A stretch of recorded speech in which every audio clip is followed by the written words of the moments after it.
In this video, we're going to talk about mindset alignment. This is a set of practices that I started developing for myself about 8 years ago as I was going through this transformation or this transition from employee to entrepreneur. And what I felt at the time was it felt like I was crossing an ocean. It felt like I was going from one familiar land, secure state of being, and I was heading into the unknown, into uncharted territory, in order to realize a new world, or in order to get to a new world, another shore, another reality, another state of being. And mindset alignment was my way of navigating that transition, or the tools that I developed to navigate that transition. Now, who is this for? Well, this is for the creative in transition, but I imagine it's for anyone who is going through some type of transformative life experience where the things that you know are comfortable with and familiar with have to, you have to surrender them in order to get to this new state of being. And that can be very disorienting. It could be very scary. It's incredibly challenging.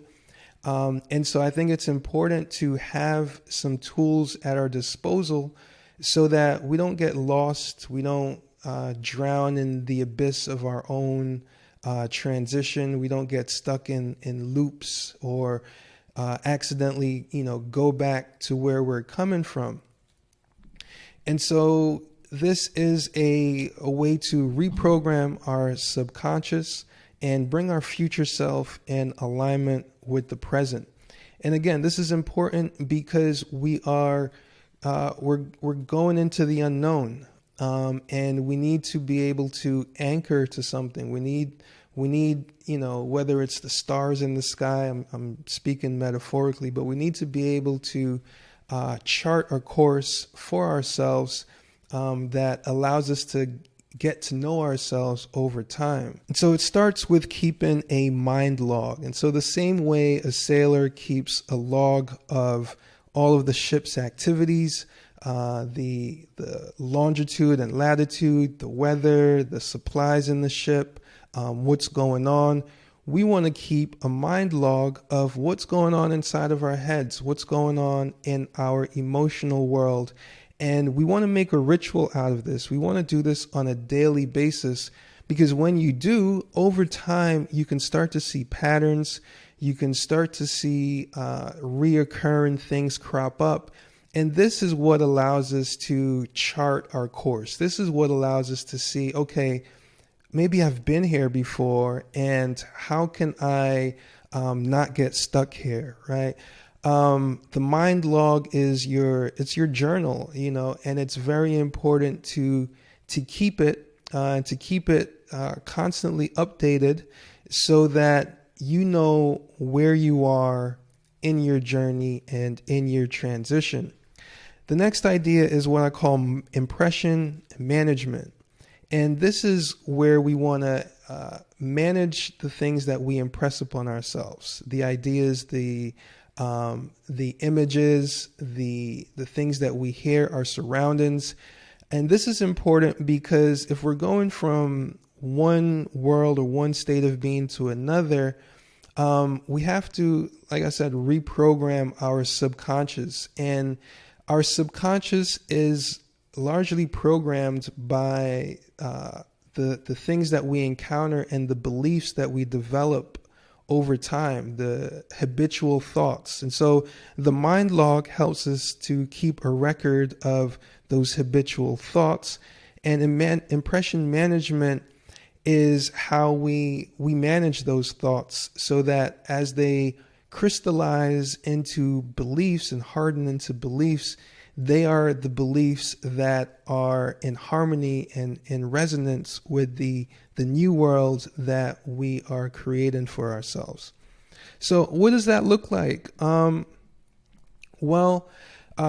the social aspect where our friends, my mom used to say, show me your friends and I'll show you who you are. The people who we surround ourselves with and who surround us are a reflection of us. They are mirrors of our own inner world. They are representative of different aspects of ourselves. And you might say, well, how do you know that? Well, we have a relationship with these people, and we wouldn't be able to have a relationship with these people if there wasn't some type of common bond. And so you want to become aware of these bonds, because you're going to have to at some point break those bonds in order to create new bonds and to create this new world for yourself. Visually, what we consume on social media, especially, what we consume, through our ears, what we listen to, all of these things seep into our subconscious and become a part of our inner programming. And so as we're making these transitions and transformations, we have to seek out impressions. We have to seek out inputs that are resonant with where we want to be, who we want to be, and allow that to now reprogram ourselves. I'll give you a quick example that I did recently. I wanted to start cooking again. I hadn't cooked in a couple of years. I was just taking advantage of convenience and ordering out. And so to kickstart that process, I used my social feed to stimulate that desire to want to cook. So what did I do? I followed a bunch of cooking channels that resonated and reflected with what it is that I wanted to be doing. And, before I knew it, I was starting to reflect back, because naturally we mirror the things that are put on us. And, I was cooking again, and it reflected what I was consuming. Here's another quick example. I hadn't danced in years, probably over a decade. And so I wanted to start dancing again. And so what did I do? Well, I started to feed myself impressions of people dancing and enjoying themselves dancing. And, before I knew it, I was able to reflect that back. And these are very simple examples, but I'm sure you can, tap into this in whatever way that works for you. And then finally, state management. This is where we manage our emotional states, because, emotions dictate a lot. They can govern our behavior if we're not aware of them, and if we're not able to manage those emotions. And one of the things that I've used is self-talk. My own inner conversations with myself as a way to manage that state and becoming aware of it as well. There was a period of time where my inner talk could pick up a negative thing and just run with it. And I had to reprogram myself by literally talking to myself and becoming aware of what it is that I was saying to myself. Because the things that you say to yourself, you'll find that your surrounding worlds will start to reflect that back to you as well. And so state management was another way of, developing emotional awareness, developing some emotional IQ, so that I didn't fall off track, or I didn't go off course, or I didn't allow my emotions to mislead me from the direction that I wanted to go in. So that's all I have for now.